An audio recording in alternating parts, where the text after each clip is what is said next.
ફરી એકવાર આદિવાસી વિસ્તારોમાં ભીલ પ્રદેશની માંગ ઉઠી છે। ધારાસભ્ય ચૈતર વસાવા તો સતત ભીલ પ્રદેશ એક 29મું રાજ્ય દેશમાં બનવું જોઈએ તે પ્રકારની માંગ ઉઠાવી રહ્યા છે અને તેમની માંગને વેગ આપવા માટે હવે છોટુ વસાવાના પુત્ર મહેશ વસાવા જે ભારતીય જનતા પાર્ટીના નેતા પણ છે તેમણે પણ આંદોલનની વાત કહી છે। તેમણે રાષ્ટ્રપતિ દ્રૌપદી મુર્મુને એક પત્ર લખ્યો છે અને આ પત્રમાં તેમણે કહ્યું છે કે આદિવાસીઓ માટે એક ભીલ પ્રદેશ બનાવવામાં આવે। પહેલા તો સમગ્ર મામલો છે, મહેશ વસાવાએ શું ચીમકી ઉચ્ચારી છે વિગતે। શું તમે અમદાવાદમાં ઘર લેવાનું વિચારી રહ્યા છો, ઘર શોધી રહ્યા છો, તો પછી ચિંતા મૂકી દો। શું કામ ચિંતા કરવાની જરૂરિયાત છે? કેમ કે અમદાવાદના પાલડી વિસ્તાર ખાતે સ્થિત ન્યૂ શારદા મંદિર રોડ પર અનંત શિવ નામના એપાર્ટમેન્ટમાં એક ફ્લેટ વેચવાનું છે। 3 BHK આ ફ્લેટ છે તેની અંદાજિત કિંમત 85 લાખ રૂપિયાની આસપાસ છે અને તમે એમાં પણ ચિંતા કરવાની જરૂરિયાત નથી, તમને ફૂલ્લી ફર્નિશ આ વસ્તુઓ મળવાની છે। એટલે અને કપડાં અને વાસણો લઈને સીધા તમને અહીંયા રહેવા માટે જવું છે। અને બીજી ખાસિયત હું આ ફ્લેટની બતાવવા માંગીશ કે આનંદ શિવ જે એપાર્ટમેન્ટ છે ત્યાંથી 50 મીટરના અંતરે ભીમનાથ મહાદેવનું મંદિર આવેલું છે।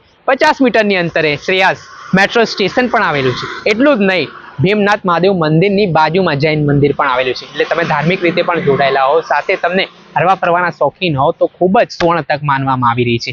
એટલું જ નહીં, આ જે ફ્લેટની ખાસિયત એવી છે કે આમાં તમને 3 BHK ફ્લેટ તો મળશે, સાથે સાથે 60 વાર એક જગ્યા પણ છે તે આપવામાં આવશે।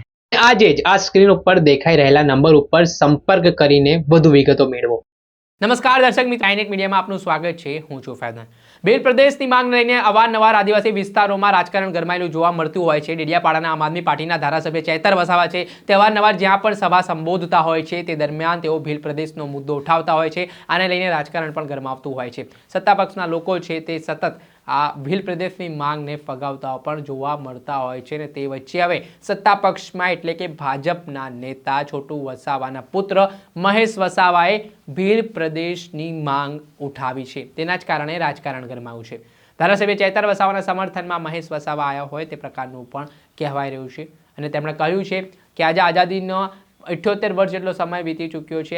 આ દેશના મૂળ માલિકો આદિવાસી છે, છતાં પણ આજે આદિવાસીઓની સ્થિતિ વિકટ છે, કપરી છે। તેમણે કહ્યું છે કે આજે ખનીજ હોય, જમીનો હોય, તે તમામ સંપદા કુદરતી છે તે આદિવાસીઓની હોવા છતાં આજે તેમને મજદૂરની જેમ રહેવું પડે છે। એવી સ્થિતિનું નિર્માણ થયું છે। તેના કારણે એક ભીલ પ્રદેશ છે તે અલગ બનાવવામાં આવે, તેને લઈને આ ભીલ પ્રદેશમાં આદિવાસીઓ પોતાનું સારી રીતે ગુજરાન કરી શકે। તેમણે એટલું જ નહીં, તેમણે કહ્યું કે જે તે સમયે ગુજરાતના મુખ્યમંત્રી શંકરસિંહ વાઘેલા હતા તેમાં અલગ અલગ જિલ્લાઓ છૂટા કરવામાં આવ્યા। વડાપ્રધાન નરેન્દ્ર મોદી હતા, તેમણે પણ ગુજરાતમાંથી કેટલા જિલ્લાઓ અલગ નવા બનાવવામાં આવ્યા। તેવી જ રીતે હવે ગુજરાતમાંથી પણ ભીલ પ્રદેશ, મહારાષ્ટ્ર, રાજસ્થાન, મધ્યપ્રદેશ અને ગુજરાતના જે અલગ અલગ ભાગો છે આદિવાસી વિસ્તારોના, ત્યાંથી એક અલગ ભીલ પ્રદેશ રાજ્ય બનાવવામાં આવે। પહેલા તો આ મામલે શું કહી રહ્યા છે આદિવાસી નેતા મહેશ વસાવા તે સાંભળી લો। જય જોહાર, જય આદિવાસી, જય ભીલિસ્તાન।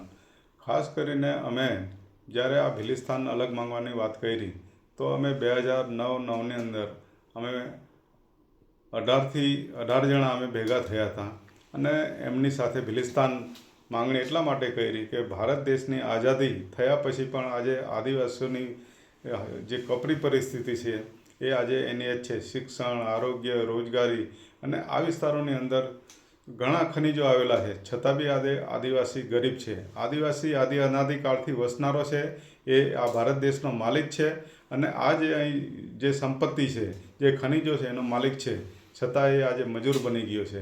એટલે અમે ભીલિસ્તાન વિકાસ મોરચાની સ્થાપના કરી, એની અંદર 18 જણા અમે એ કર્યા અને એની અંદરથી અમે આ ભીલિસ્તાનની માંગણી, અમે એ વખત નકશા બનાવેલા હતા ભીલિસ્તાનના, એ નકશા આજે બીજા લોકો બધા ચલાવે છે, અમને કંઈ વાંધો નથી, પણ અમે આ ભીલિસ્તાન માંગીને રહીશું।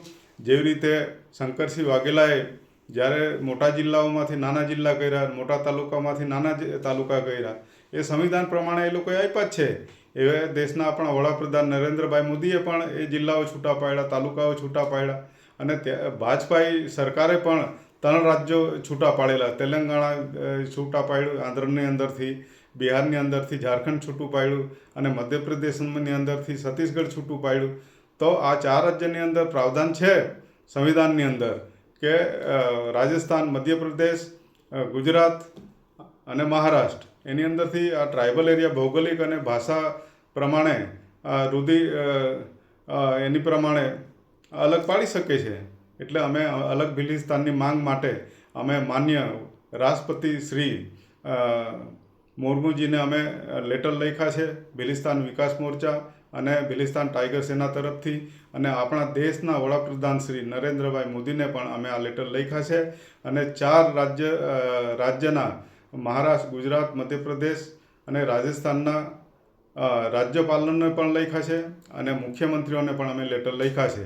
બાકીનું આગળનું હવે અમારી જે માંગણી છે એ માંગણીને સંતોષાય નહીં તો અમે આંદોલનના રસ્તે જઈને ભિલિસ્તાન અમે મેળવવા માટેની કોશિશ કરીશું.